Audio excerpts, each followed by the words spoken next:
പ്രിയപ്പെട്ട പ്രേക്ഷകർക്ക് നമസ്കാരം. ഞാൻ advocate Rajesh V R, Amrita ടെലിവിഷൻ്റെ കേരള ഹൈക്കോടതിയിലെ നിയമകാര്യ ലേഖകൻ.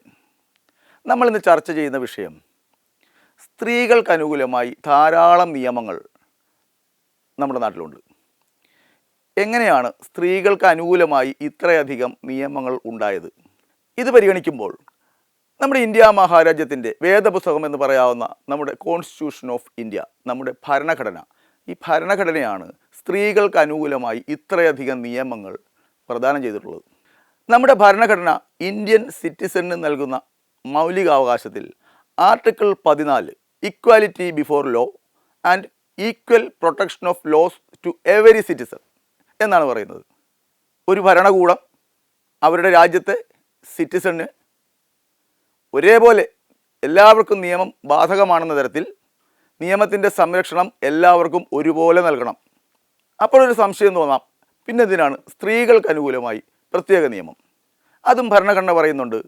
ആർട്ടിക്കിൾ 15(3) അനുസരിച്ച് മുകളിൽ പറഞ്ഞ equality before law and equal protection എന്ന് പറഞ്ഞിട്ടുള്ളത് സ്ത്രീകൾക്കും കുട്ടികൾക്കും, അതായത് വീക്കർ സെക്ഷൻ എന്ന് ഭരണഘടന പരിഗണിക്കുന്ന വിഭാഗം, സ്ത്രീകൾക്കും കുട്ടികൾക്കും അനുകൂലമായി എന്ത് നിയമങ്ങൾ ഉണ്ടാക്കുന്നതിനും ഇത് ഒരു തടസ്സമല്ല.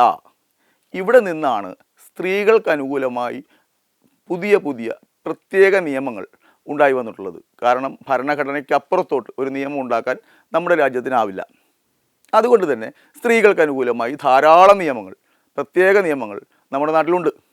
പക്ഷേ എന്തുകൊണ്ട് സ്ത്രീകൾക്ക് അനുകൂലമായി ഇത്രയും നിയമങ്ങൾ ഉണ്ടായിട്ടും ചില കേസുകൾ, പ്രമാദമായ വിവാദമായ പല കേസുകളും കോടതിയിലെത്തുമ്പോൾ നിയമം സ്ത്രീകൾക്കെതിരായി മാറുന്നു എന്ന് ജനങ്ങൾക്ക് തോന്നുന്നത്?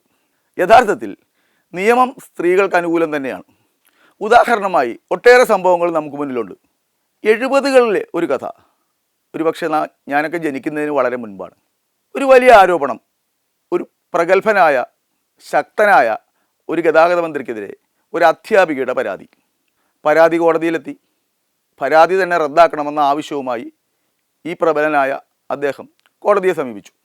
കോടതി നോക്കി കാര്യങ്ങളൊക്കെ പഠിച്ചപ്പോൾ കോടതി ചോദിച്ചു, ഈ അധ്യാപികയ്ക്ക് അർദ്ധരാത്രി 12 മണിക്ക് സ്കൂളിൽ എന്ത് കാര്യം? പിന്നെ എങ്ങനെ ഈ കേസ് നിലനിൽക്കും? ഇതാണ് കോടതി പരിശോധിച്ചത്.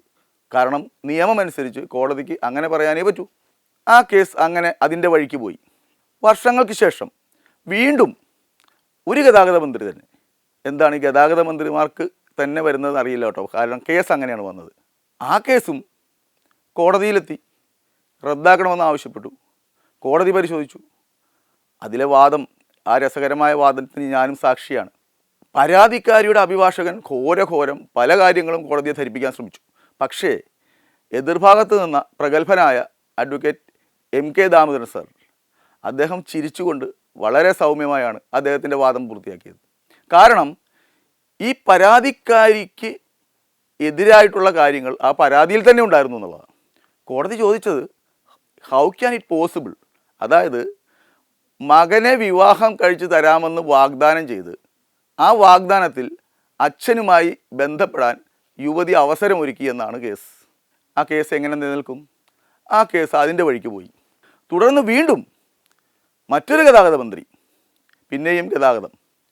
അവിടെ നമ്മുടെ സമ്മർ ഇൻ ബെത്ലഹേം സിനിമയിൽ പാഴ്സൽ വന്ന ഒരു പൂച്ചയുടെ കഥയുണ്ടല്ലോ, അതുപോലത്തെ ഒരു കേസ്, ഒരു പൂച്ച കേസ്. ഈ കേസിൻ്റെ അവസാനവും എന്താ എന്നുള്ളത് നമ്മളെല്ലാവരും കണ്ടതാണ്. വീണ്ടും കേരളം മുഴുവനും ഓടി നടന്ന് തെളിവെടുത്ത മറ്റൊരു കേസ്. ആ കേസിലും ആരോപണ വിധേയരായവർ വീണ്ടും തിരഞ്ഞെടുപ്പിന് മത്സരിച്ചപ്പോൾ നേരത്തെ കിട്ടിയതിൻ്റെ ഇരട്ടി വോട്ട് നൽകിയാണ് അവരെ വിജയിപ്പിച്ചത്. ഇതിൽ നിന്നും എന്താണ് നമ്മൾ മനസ്സിലാക്കേണ്ടത്? ഇത്തരം ആരോപണങ്ങൾ കേരള സമൂഹം എങ്ങനെ നോക്കിക്കാണുന്നു എന്നുള്ളതാണ്. തുടർന്ന് വീണ്ടും ഒരു സിനിമാ മേഖലയെ മുഴുവനായി ബാധിക്കുന്ന തരത്തിൽ ഒരു പട്ടികയുമായി ഒരു പരാതിക്കാരി. ആ പട്ടിക വായിച്ചാൽ ഞെട്ടിപ്പോവും. കാരണം ഒരു മനുഷ്യായുസ്സിൽ ഈ ഭരണഘടനയുടെ സംരക്ഷണം അനുഭവിക്കുന്ന ഒരു വിഭാഗത്തിന് ഇത്രയൊക്കെ തയ്യാറാക്കാൻ കഴിയുമോ എന്നുള്ള ഒരു സംശയം തന്നെ തോന്നും. ആ പട്ടിക കഴിഞ്ഞ് മറ്റൊരു പട്ടികയും കൂടി ഉണ്ട് എന്ന വിവരവും വെളിപ്പെടുത്തലുണ്ടായി.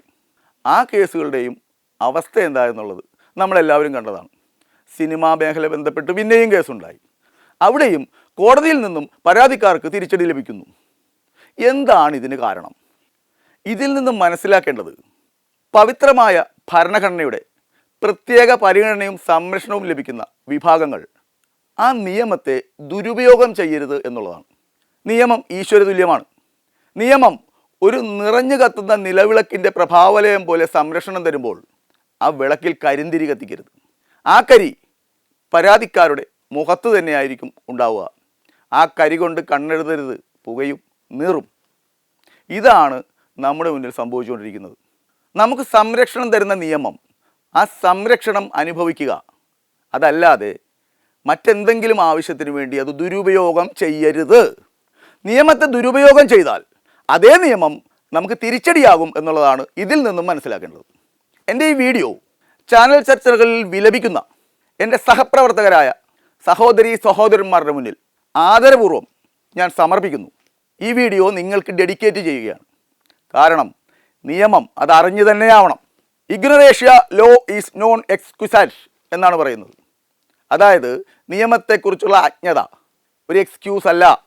നിയമത്തെക്കുറിച്ച് നന്നായി മനസ്സിലാക്കിയാൽ അതിൻ്റെ ദുരുപയോഗവും കൃത്യമായി മനസ്സിലാവും.